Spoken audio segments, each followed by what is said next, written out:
AI. It's probably the scariest and greatest thing that has come out in 2023. The problem with AI is it's kind of slow and it's really expensive. So once you create your new AI application, there are two things to be worried about. One, the speed of your site, and two, how much you're gonna pay. So in this video, I'm going to be showing you how to use caching with Upstash, as well as how to rate limit your whole application using Next.js middleware. So as you can see, even at Vercel, there are a dozen or so different AI options that you can pick from, whether it's chatbot UI, AI restorers, room generators, or even ways to age yourself using AI. But what we're going to be using is InPainter with Stable Diffusion, which allows you to essentially, we can check it out right now if we go to View Demo. So what this allows you to do is you click this Generate button here, and it goes and sends a request, and then basically it pings the same API over and over again until you get a result. Then you can do something like this, where you can draw on the page and then say, make the meat beef. And then hit generate, and it will go and fill in that spot with something else. So if we just wait a few more seconds here while it processes, now you can see this has changed to like a beef and some other things. But my point is that this is a really cool thing. The problem is that I can just keep running this over and over again, and every time this does something, it costs us money. So we want to be able to, one, cache the results to make it really snappy for the user, and two, we also want to be able to rate limit the amount of times that you can hit the initial generate. So let's take a look at how it's built now, and let's make those upgrades together. So to start with, we're going to be using Replicate's InPainter, which is what we just saw. So go ahead and clone that project somewhere on your machine. We can do that together, and I'll put it in YouTube here and say git clone InPainter, and then go to cd InPainter, and then let's open this in a project. Now we have our project open, we can go ahead and close this, and we can take a look at how it's built. So the way that this is built is it has this paint.js page, as well as a predictions API that has an ID version, or you can pass in a query parameter, and then this index one. When you send a response here, so this is us trying to generate something through the prediction, we check to see if the response is a 201. If it isn't, there must be an error, so we set the error at the top of the page. Otherwise, we set the prediction to this prediction. Then, while we're waiting for it to generate, in the beginning, it's set to starting, and then we wait for it to either fail or succeed. And what we do is we sleep 1,000 milliseconds, and then we constantly ping this over and over again until we get this succeeded. The problem with this is that the API can only be as fast as it is allowed to be, crossing across the network and returning new data every single time. So to speed this up, we're going to use Upstash's caching, and we're also going to add a few more options here. And we can make it dead fast, and it will keep pinging Upstash's Redis until the Redis is actually updated. Then, when that's all updated, you'll get the response. Instead of having to wait this long, we won't be rate limited, or we won't have to worry about results taking too long because it'll all be cached in Redis, giving us a 304 until it's actually a 200, and then we can display it to the user. So let's start building this out. So the first thing we need to do is sign up for Upstash. Upstash is obviously a way to use Redis and some other things like Qstash, but we're going to be using Redis specifically for our caching. So if we go over here and go to upstash.com, go ahead and sign up for an account and then click the console button. So once you log in, you're going to see a different screen here. Basically, this is your usage, and then you're going to have all sorts of different options here, Kafka or Qstash, but we want to use Redis for our cache. Click the create database, give it a name. We're going to call this AI cache for this example, and select the region that's closest to you. For me, that would be US East 1, the best in the world, and make sure you enable SSL. The database is going to be prepared, and it should take a few seconds, and now you've got the ways to connect to your database. We're going to be using the REST API here for both the caching and rate limiting in middleware. So you want to click this .env here and then go ahead and copy those into your project. We also need to get our replicate key, so let's go ahead and get that. You can do that by going to replicate.com, going to your dashboard here. Here is my current invoice at 50 cents. Go to account, and then your API token will be right here.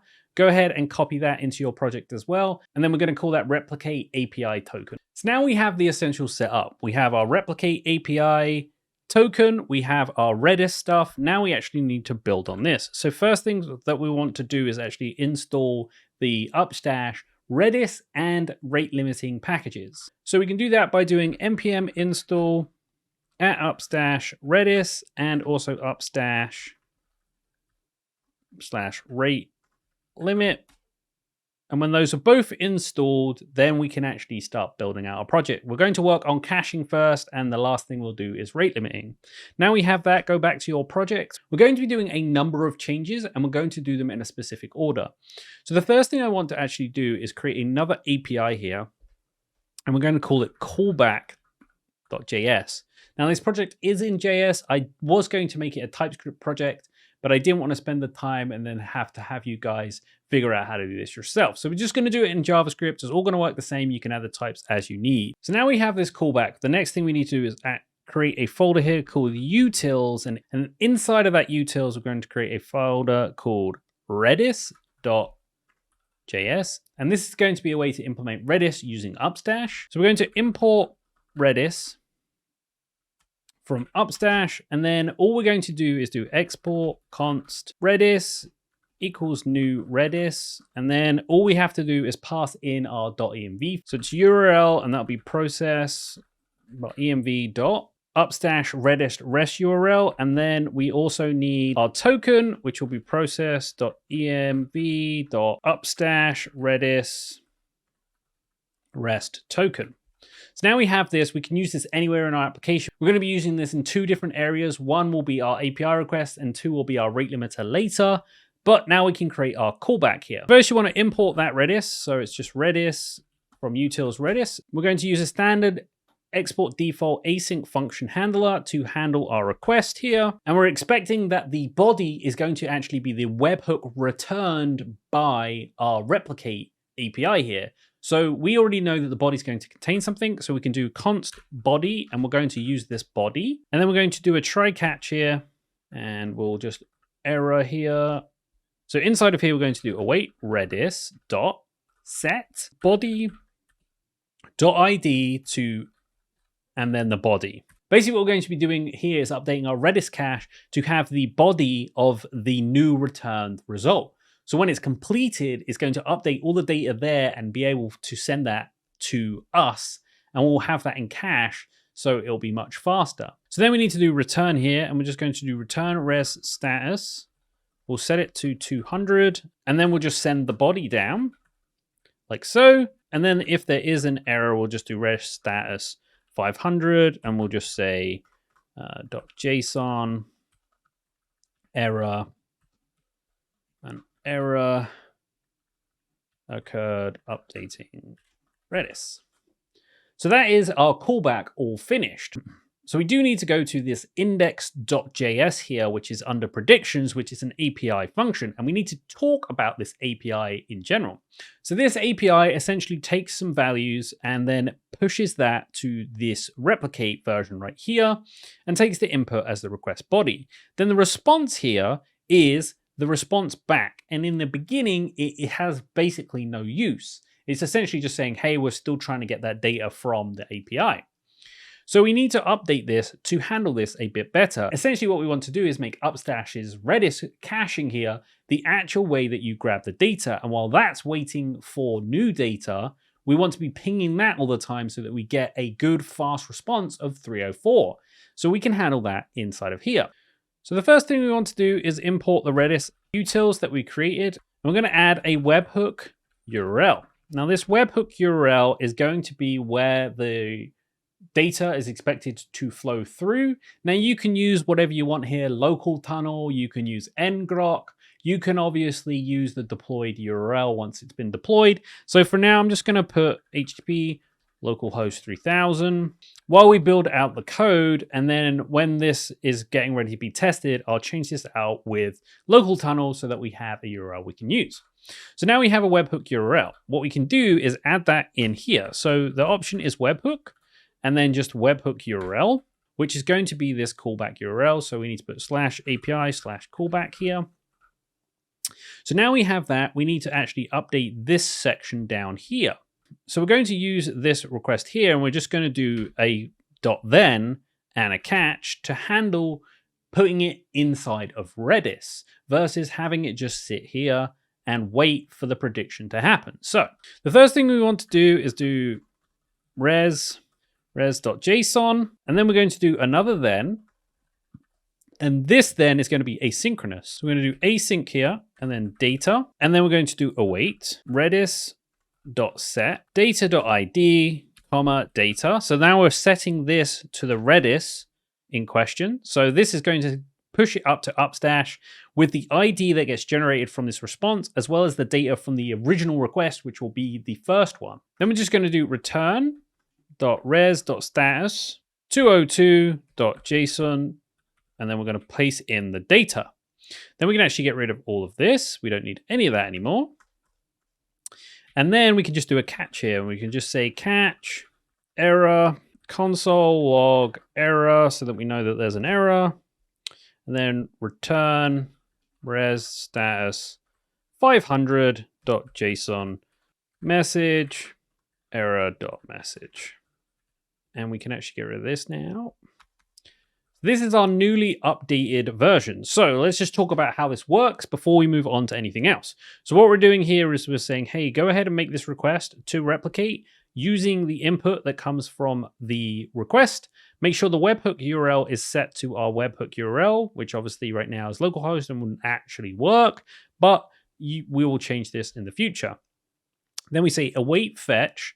Go ahead and put this data, whatever it is, if it's successful, go ahead and set this to the Redis data so that we have it already in cache. So now it's already being cached on the original request.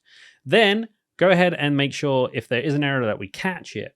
Now what we can do is update this ID. As you can see right now, it's making continuous requests to replicate host, but we don't actually want it to do that because one, it's slow. Two, we already have a cache. So if the cache is updated, just return the data from that cache. So instead of taking so long, it'll be really, really fast.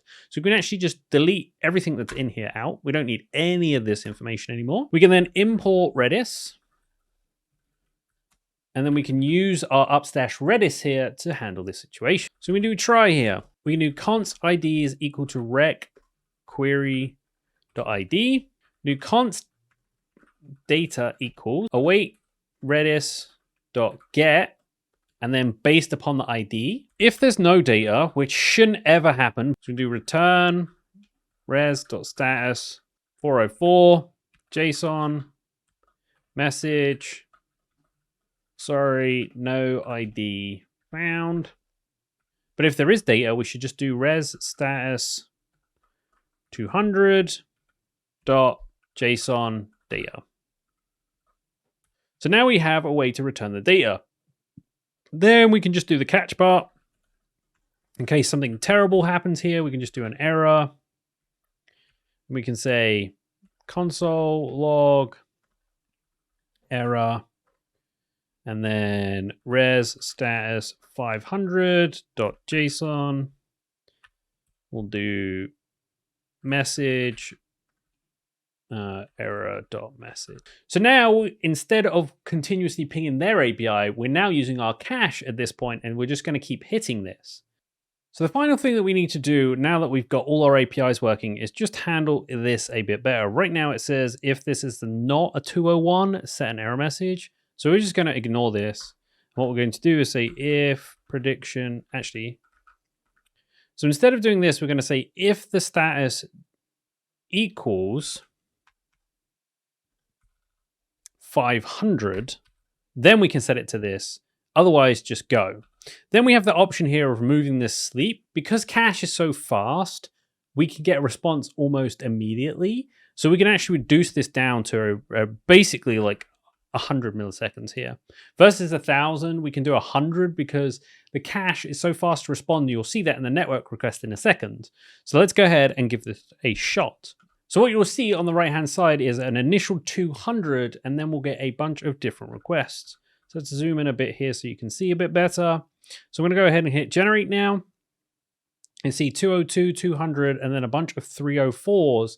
And this is us hitting Redis's cache versus trying to ping their API. And now you can see that we have an image. Now, if you look at the fetch request of the last request here, you'll see that this was actually a response from Redis, and you'll see that the status here is set to succeeded, which means that's going to stop our request. Now we can run a different piece here. So maybe we just say like, color that up and say, give him a squid face. Generate. And then that same thing is going to happen again. We're going to hit the cache over and over and over again, asking for that request. Now, obviously, we can limit this however much we want. But in this example, we can just fire off as many Redis requests as we need to, because we're never going to hit the limit of reads. So now we have that all squared away. The next part is rate limiting. So we've got this super fast cache that continuously can be pinged however we want at whatever kind of second rate that we need. But what we need to happen is actually protect our API routes. Now, what we want to do is base this upon someone's IP and only let them do a few initial requests. Now, what I mean by requests here is this generate button. Every time they click that generate button, we need to make sure that we're tracking how many times they've actually hit the generate button. But what we don't want to happen is hit generate, and then when we're pinging our Upstash Redis, we don't want people to be rate limited there. So we can implement this using middleware. Essentially, it's like a way to fire off server-side requests before the client even sees them. Great for interception, great for localization, great for securing, protecting pages, and also great for rate limiting, which we're going to implement now. So we're going to import next request here. We're also going to import rate limit, and we're also going to import our Redis here as well. Then we're going to create our rate limit. So we're just going to call this rate limit equal to new rate limit. And then we need to pass in Redis. So we'll pass in our own Redis here. Then we need to set the limiter. So we're going to do rate limit dot cached fixed window, which isn't technically production ready, but I think it's kind of cool. So basically this gives you a cached fixed window. This cached fixed window allows you to state, hey, I want X requests every second, and then it's checked locally first and then asynchronously updated. So you can have that assurance that you know how many requests are allowed to go through. Now, the only con here is if there's a lot of requests very quickly, but in our case, this doesn't matter because you can only click the button and then have to wait until it's generated. So now we need to actually set our fixed window here. So I'm going to set it to 3 in 120 seconds. But for this example, so the one that you see deployed and you can test, which is linked in the description, that's going to be set to 2. It's going to be set to 3 in 120 seconds, so you can't make me broke. But I'm going to send it to 1 in this example, just so that we can show how it works. Then we're going to set the cache here, new map. And then finally, we're going to turn analytics on just so that we can track them. Essentially, what we do is do export default async request and event, and then inside of here is where you handle everything that happens. So the first thing you need to do is check the IP. So you can do request.ip. That will give you the user's IP, and we can use that to track. If this was behind a login wall, you could use the user ID there, but we don't have that for this example. Then we need to decide if this is okay to go through. So we can do equals await rate limit dot limit.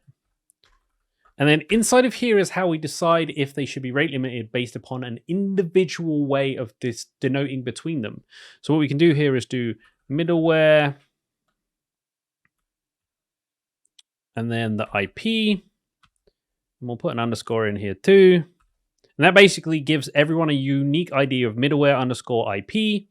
And then we can have all sorts of options here. So we have limit, pending, remaining, and success. Each one of these gives us something in return. This tells us the limit. This tells us how many are pending. This tells us how many are remaining and if it's successful. Then we can do event.wait until pending. So wait until it has a pending status. Then we can do const result, so res equals success. So if it is successful, we can just do next. Just realized we import the wrong thing here. It should be next response. So next response. We can do next response dot next. So this basically says, hey, just go ahead and let that go through. We don't actually want to do anything. Otherwise, if it's not successful, we're going to do next response.redirect. And we're going to set the redirect to API/blocked, then comma request URL. And we need to do new URL. And we'll set it to API blocked, which we don't have in here yet, but we're going to make that up. Then we can set our headers. So res headers dot set. And then we can just give people indications of how many requests they have left. So the first one we want to use here is X rate limit limit. And then we can set that to the limit. So it will just be limit.toString. Then we'll also copy this down. We'll do 2 more, and we're going to do X rate limit remaining. We'll set that to remaining toString. And then we need to put one more thing in here, reset. And we'll do reset toString and set this to reset. So those are all headers that we can actually look at. And then we just need to return the response. So that's everything we need to actually do it. But we only want this to run on a single API endpoint, which is this index one in prediction. So the way you do that is do export config equals an object. And then inside of that, we're going to have a matcher, which is going to be an array of strings. And we're just going to put in here /API/predictions. And hit save. So now we have a way to rate limit. So the last thing we need to do is just implement API blocked. So under your API, create a new folder, call it blocked.js. Then we can just grab this example here, drop it in here, delete out the Redis. In fact, just delete everything out but one res status. We'll set that status to 429. And we'll just say error. Sorry, we had to rate limit you. And hit save. And we can just put an underscore here. And that's all we need. The only check we're doing is if it's 500. So we can do another one here, set it underneath and say if it's 429. So if I click this button now and hit generate, you can see that nothing actually happened on screen here. And that's because if we look in our console, we have already 429 this person. So let's go ahead and up this number a bit in the middleware and set this to, we want 100. And now that we've updated this to 100, let's just go into our paint here and set the sleep timer to 1,000 so that or 10,000 here. Now if we hit generate, we should get a prediction here of 202, and we should be able to see here in our rate limit right here that we have 98 remaining, 100 total, and the reset limit is, this is the timestamp that when it will be reset. So there you have it, caching and rate limiting with Upstash Redis. If you did enjoy this video, make sure that you check out a video right here. It will be some sort of algorithm driven option. And if you're not subscribed, why the hell not? Click right here.